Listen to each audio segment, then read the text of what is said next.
Magpapaskong walang tahanan ang nasa 500 pamilyang nasunugan sa Santa Cruz sa Maynila kagabi. 2 ang sugatan. Swerte namang hindi umabot ang sunog sa kalapit na Manila City Jail. Nasa frontline ng balitang yan, si Nina Ongpauco. Nagngangalit na apoy ang bumalot sa residential area sa Santa Cruz, Manila. Mag-aalas 10 kagabi nang sumiklab ang sunog na mabilis na kumalat sa magkakatabing bahay. Ang mga residenteng ito halos matrap na sa kanilang mga bahay, kaya sa bubong na sila nagsiakyat para makalikas. Nabulabog rin ang mga preso sa Manila City Jail katabi lang na nasunog ng mga bahay.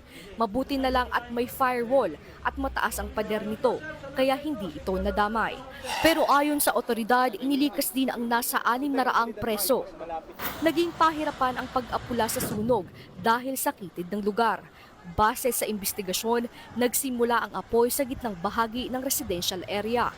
2 ang sugatan, kabilang ang isang senior citizen na nagtamo ng second-degree burn.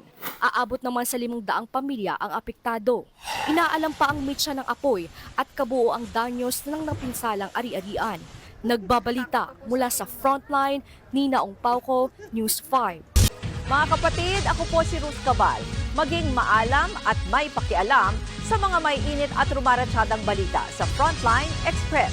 Para maging updated sa balitaan, mag-subscribe lang sa social media pages ng News 5.